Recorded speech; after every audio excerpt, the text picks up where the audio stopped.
The sun had barely risen over the endless fields of Wisconsin.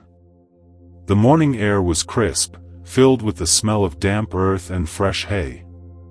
In a small farmhouse, a boy named Richard Bong watched the sky, his eyes following a lone bird as it soared effortlessly through the clouds. It wasn't just any bird, it was a symbol of freedom, speed, and adventure. Little did Richard know, this sky would one day become the arena of his greatest battles. Born in 1920, Richard's childhood was far from glamorous. Growing up on a farm meant long days of hard work, but also a connection to the land and a deep respect for nature. Yet, Richard's heart belonged to the air. At an early age, he built model airplanes, fascinated by their design and the idea of flight. Stories of the First World War pilots and their daring exploits lit a fire in him. But it wasn't enough to dream, Richard wanted to fly. When he was old enough, he enrolled in flight training. The journey from farm boy to pilot was grueling. Early lessons tested not only his skill but his determination and courage. The cockpit was a strange world, confined, noisy, unforgiving. But every hour in the air brought him closer to his dream. Then came the war, a global conflict that turned the sky into a battlefield. For Richard, this meant more than just flying, it meant surviving. Dogfights were not movies with choreographed action, they were terrifying, chaotic encounters where split-second decisions decided life or death. In the first missions, Richard faced the brutal reality of aerial combat. Enemy fighters were skilled, aggressive, and relentless. But through every near miss and close call, he learned. He learned how to read the sky, anticipate enemy moves, and conserve something invisible but vital, energy. Energy, he discovered, was the currency of the sky. Without it, even the best pilot was doomed. In the next episode, we'll follow Richard's first true dogfight, where he would learn to master the art of energy management, the secret weapon that turned him into America's top ace. The roar of the engine filled Richard's ears as his P-38 Lightning sliced through the clouds. His heart pounded, not from fear, but from pure focus. Every muscle was tense, every sense sharpened. This was no longer practice, this was the unforgiving theater of war. Ahead, enemy fighters appeared like shadows against the blue sky, fast, deadly, and intent on destruction. Richard knew that the moment he committed to an attack, there would be no second chance. One wrong move, and the sky would become his grave. But Richard had learned a vital secret, one that separated the best from the rest. It wasn't just marksmanship or bravery, it was something more subtle, more powerful, energy. Energy, in aerial combat, meant altitude and speed, two forces that could be gained, stored, and spent like a currency. High altitude gave a pilot potential energy, like a coiled spring ready to release. Speed allowed quick strikes and sudden escapes. Without these, a pilot was a sitting duck. In his first dogfight, Richard experienced this firsthand. When the enemy dove on him, he didn't panic. Instead, he dove right back, gaining speed as he descended, using gravity itself as an ally. At the bottom of the dive, he pulled up sharply, converting that speed into altitude once again. This boom and zoom tactic let him strike hard and vanish before the enemy could react. But it wasn't easy. Misjudge your speed or angle, and your plane would stall, a death sentence in the sky. Richard's training, instincts, and split-second decisions became his shield. Every attack was a careful balance, a dance between aggression and survival. This invisible weapon, energy management, was the difference between a lucky shot and a legendary kill. It turned raw speed and firepower into a calculated, precise art. In this lesson, Richard learned that victory was not just about bullets, it was about mastering the invisible laws of the sky. The next episode will reveal how teamwork and trust became his lifeline, introducing a tactic that transformed dogfights, the thatch weave. The sky was no place for lone wolves.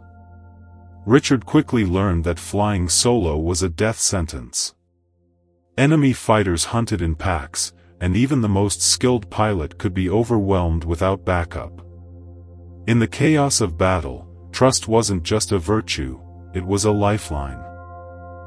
Richard's squadron embraced a new tactic that would redefine aerial combat defense, the thatch weave.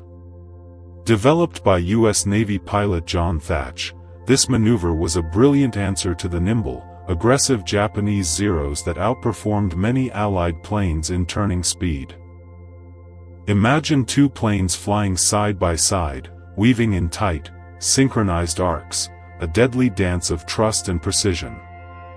When one pilot was attacked, both would weave toward each other, crossing paths and creating overlapping fields of fire. The enemy, fixated on a single target, would suddenly find themselves caught in a crossfire, confused and vulnerable. Richard's squadron drilled this maneuver endlessly until it became second nature. In battle, the thatch weave was more than a tactic, it was a promise that your wingmen had your back, ready to strike if you faltered. During one fierce engagement over the Pacific, Richard witnessed the power of this teamwork firsthand. An enemy fighter broke through their formation and locked onto his wingman. In a split second, Richard swung his plane into position, firing bursts that sent the attacker spiraling away.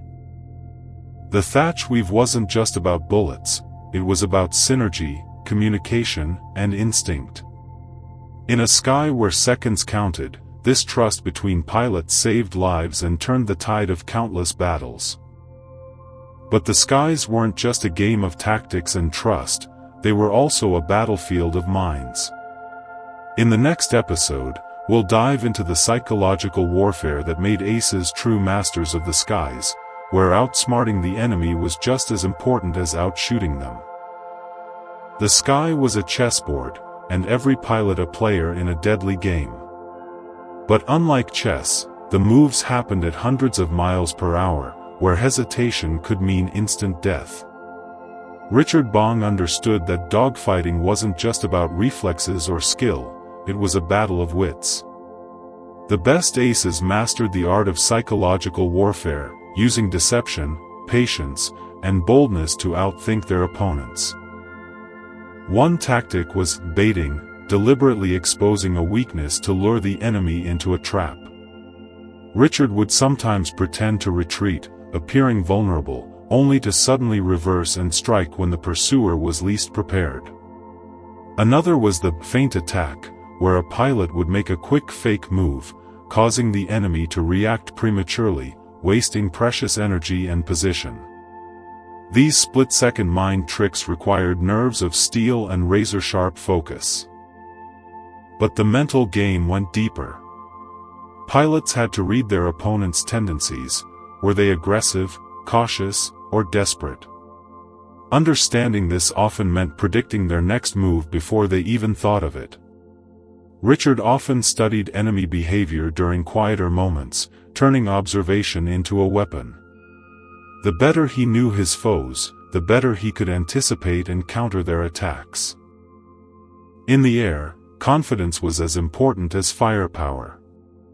A pilot who hesitated or doubted was vulnerable.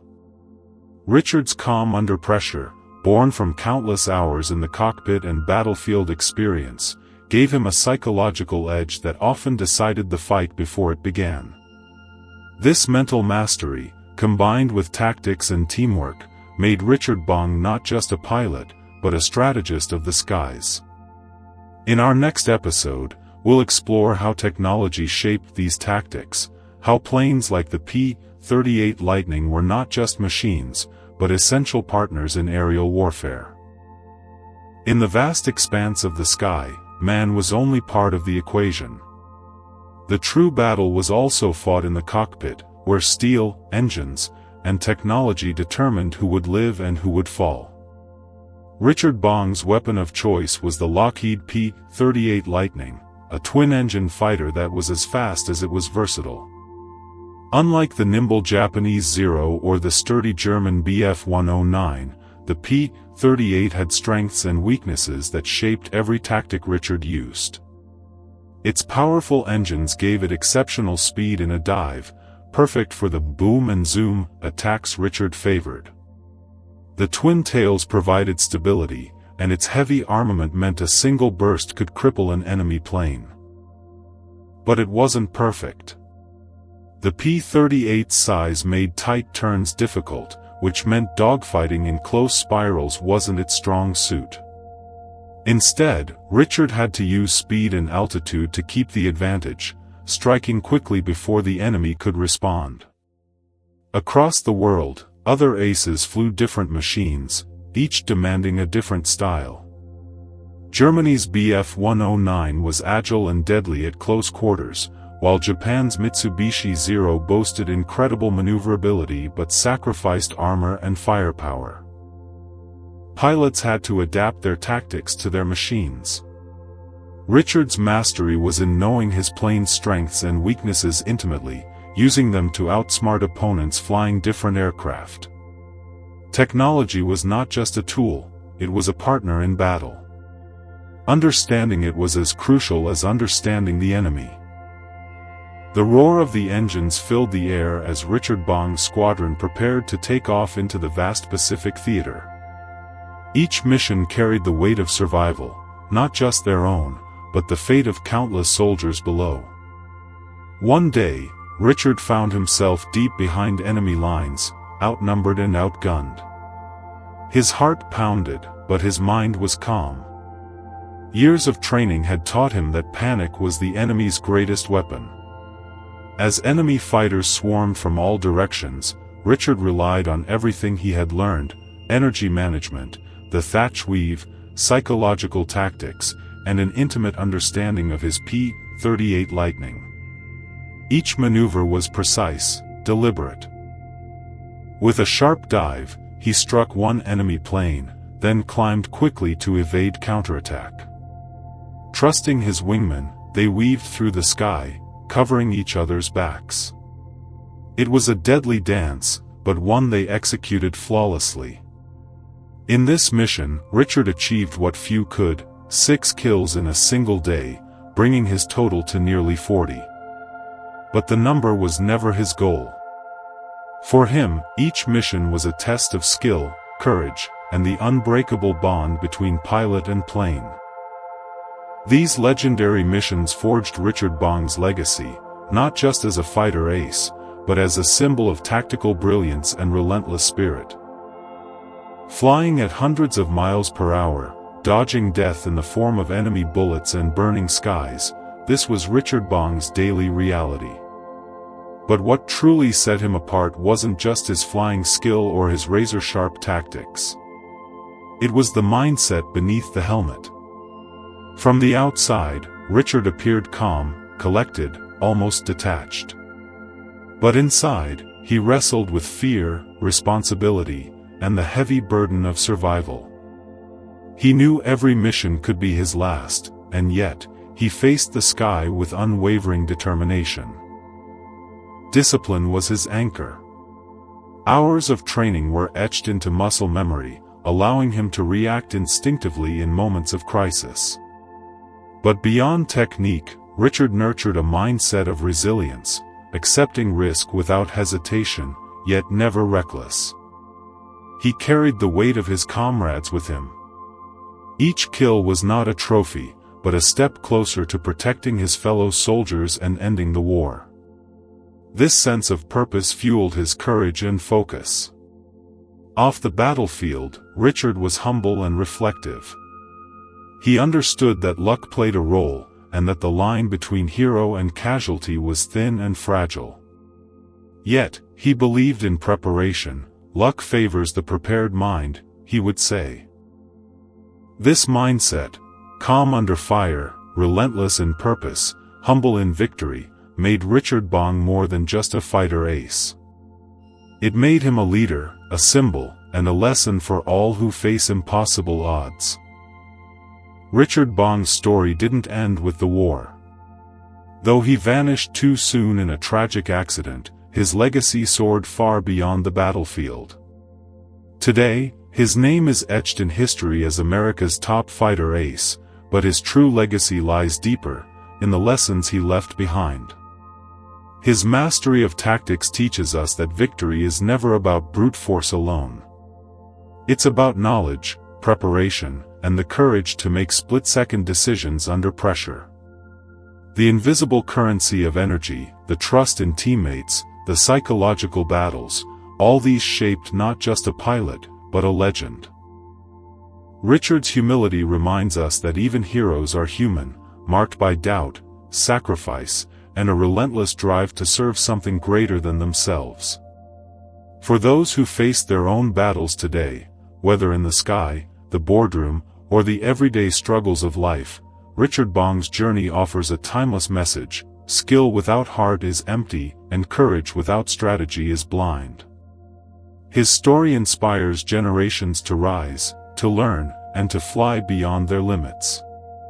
To never give up, even when the odds seem impossible.